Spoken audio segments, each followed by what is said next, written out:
The DC-3 Dakota. During World War II, this plane was the workhorse of the RAF, carrying food, equipment and men to and from the battlefield. With the end of the war in 1945, these Dakotas could settle down to more sedate duties, like flying the post. But just 3 years later, they were back in action, this time as part of one of the biggest humanitarian operations in history, the Berlin Airlift. In 1945, control of the German capital, Berlin, had been divided between the Allies, Britain, France and America in the west of the city, and the Soviet Union in the east. But by 1948, tensions between the two sides were growing, and in March that year, the Soviets made a plan to seize West Berlin. It involved driving the Allies out by shutting off supply lines leading into their half of the city.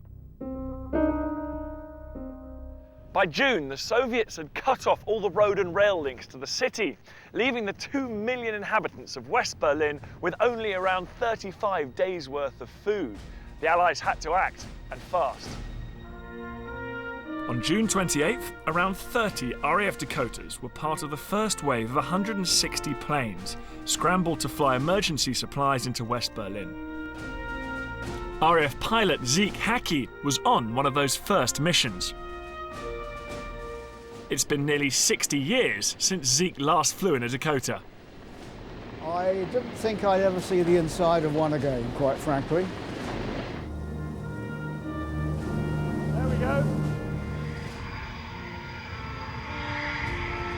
Look at that. Yeah. Beautiful. Back in 1948, Zeke's Dakota would have been crammed with tinned food and flour, coal and medicines. There were occasions when aircraft were overloaded. One pilot complained that the aircraft was very sluggish, and when he got to the far end, he found that he had about very nearly twice the load that he should have had on. And what about the Russians? Did they try and get in the way? Did they try and stop you? Oh, they did. They used to shine searchlights at night to try and blind you, and the fighters would very often cut across the path. Far below, the threat of starvation hung over West Berlin, still bearing the scars of the Second World War. I mean, there were some pretty pitiful sights in Berlin, and I mean, no matter what you might have thought about the Germans, you had to feel very sorry for them. Coming back out of Berlin, there'd probably be passengers, a lot of children, malnourished children that were brought out into the West. The Allies were determined not to lose West Berlin, whatever the cost. Over the next 10 months, nearly 300,000 flights carried more than 2 million tons of supplies into the city. At the height of the airlift, a plane was landing every 90 seconds. Zeke himself flew 240 missions. Did you know you were taking part in this great event of world history? It felt like another job at the time.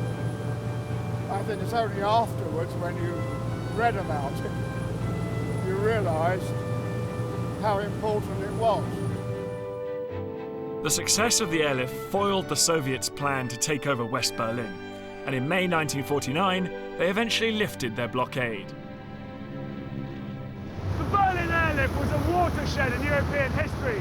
Up till then, Germany had been seen as the enemy, but then almost overnight, the focus shifted, and the Soviet Union was now seen as the main threat. It was the beginning of a new type of conflict, 40 years of Cold War.